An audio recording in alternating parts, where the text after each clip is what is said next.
আমার যে মা মাধ্যমিকে বোনকে পড়াইতে পারে নাই, সে মা শুধুমাত্র আমাদের দুই ভাই বোনকে না, আমার 4 মামা, আমার ছোট খালা, প্রত্যেককে আমার মা প্রতিষ্ঠিত করছেন আমাদের বাসায় রেখে। তো আজকে আমার মা এরকম সবার সামনে আসছেন, আজকে আমার মা লুকে থাকেন নেই, এটা ভেবেই খুব ভালো লাগতেছে।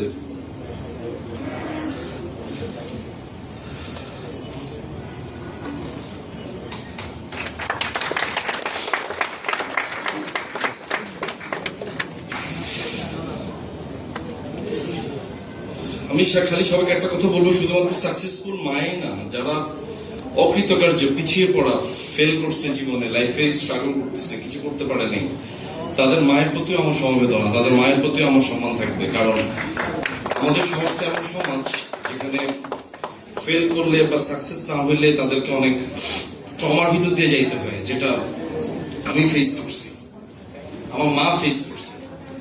সো সবার প্রতি আমার সম্মান, সমস্ত মায়েদের প্রতি আমার সম্মান। সবাই ভালো থাকবেন। আশিসদাকে অনেক ধন্যবাদ। মানে আবার আমি একই ছেলে, যখন 2009 সালে সে গভর্নমেন্ট স্কুল থেকে এসএসসি তে ফেল করি, তখন আমি আমার মাকে ধর্ষ করতে দিয়েছি আমার সামনে। আমার আম্মা তখন ব্রেন স্ট্রোক করছিলেন আমার এই নিউজটা শুনে, এবং প্রায় 5 বছর আমার প্যারালাইজ ছিলেন। আমার বাম হাত, বাম পা এবং আমার জিহ্বা প্যারালাইজ ছিল, কথা বলতে পারতো না আম্মা। আমার সাথে লিখে লিখে আমার কথা বলতে হতো। আত্মীয় স্বজন থেকে আম্মা পলায় থাকতো, এলাকাবাসী থেকে পলায় থাকতো। আমি যখন প্রথম চিন্তা করছি আমি ফিল্ম মেকার হব, আব্বা একটু টেনশন করতো যে ফিল্ম মেকার হবা এটা কি, মানে এটার ভবিষ্যৎ কি, এটাতে কত টাকা বেতন দেয়, কি করে। আব্বা, আমার বাবা ইঞ্জিনিয়ার ছিল, আমার বাবা এইসব নিয়ে খুব শঙ্কায় থাকতো।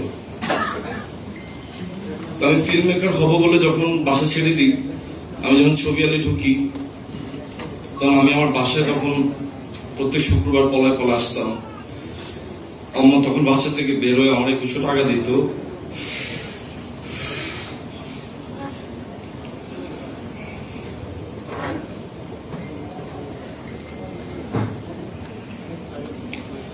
আমার তখনও পলায় থাকতো, হয়তো তুই বলে কি ডিরেক্টর হবি, তোর আব্বা তো এটার লাই বাসা চিল্লাচিল্লি করে। আমার বলতাম আম্মা টেনশন নিয়েন না, ভালো কিছু করবেন।